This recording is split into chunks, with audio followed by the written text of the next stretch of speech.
वाह उमर जी अदालत या सानी सजन जी खिलाफत या मीर मोहम्मद मदनी जे दुआ जी उमर इजाबत या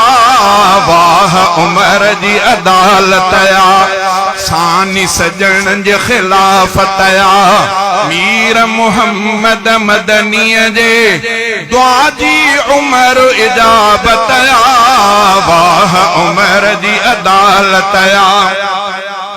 ईंदो हो जंहिं राह सां तंहिंखां भॼे इब्लीस पियो नाम ॿुधी फारूक जो अॼु बिटिजे इब्लीस थो ईंदो हो जंहिं राह सां तंहिंखां भॼे इब्लीस पियो नाम ॿुधी फारूक जो अॼु बिटिजे इब्लीस थो नाम ॿुधी फारूक जो अॼु बिटिजे इब्लीस थो मुस्लिम बणियो जरारवा हक़ जी उमर तलवार या मजलिस प्यारी मंझ अची माणी मिठड़े हिदायत या वाह उमर जी अदालत या सानी सजन जी खिलाफत या मीर मोहम्मद मदनी जे दुआ जी उमर इजाबत या वाह उमर जी अदालत या अचण साईं फारूक दर खोलायो काबे संदो बणियो रुकावट बणबो रुकावट जो अचे सोई यतीम बचा कंदो अचण साईं फारूक दर खोलायो काबे संदो बणबो रुकावट जो अचे सोई यतीम बचा कंदो सिर न सलामत सो रहंदो जंहिं बि उमर जो अगु झलियो सिर न सलामत सो रहंदो जंहिं बि उमर जो अगु झलियो सभु लिकी काफ़िर वया कड़की मथन ॼण क़यामत या वाह उमर जी अदालत या सानी सजन जी खिलाफत या मीर मोहम्मद मदनी जे दुआ जी उमर इजाबत या वाह उमर जी अदालत या जुल्म करन काफिर पया अरबी जे असहाबते जालिम ईज़ाइन पया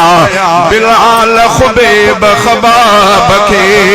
जालिम ईज़ाइन पया बिलाल खुबैब खबाब के सितम सुमैया भी सठो जेको समूरे जग बुधो तिन जे कुधे किरदार ते हाणे आई हलाकत या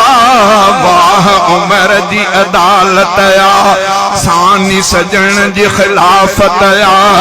मीर मोहम्मद मदनी जे दुआ जी उमर इजाबत या वाह उमर जी अदालत या कढियो अरब में कढियो यहूद के उमर तड़ाए हो अदा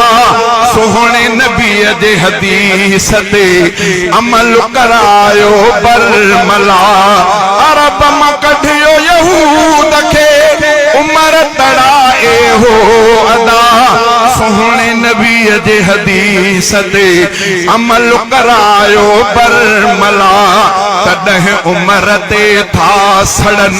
तॾहिं उमर ते था सड़न मुनकिर प्या तबरो करन तिन जे मुक़द्दर में रखी परवर पाक सलालत या वाह उमर जी अदालत या सानी सजन जी खिलाफत या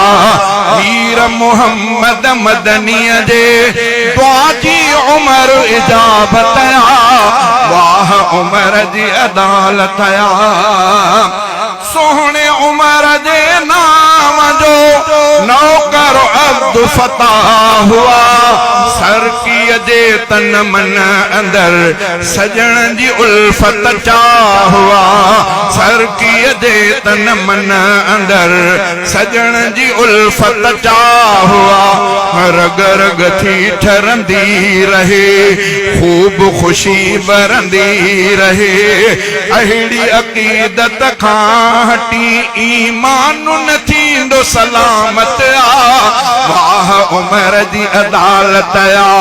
सानी सजन जी खिलाफत।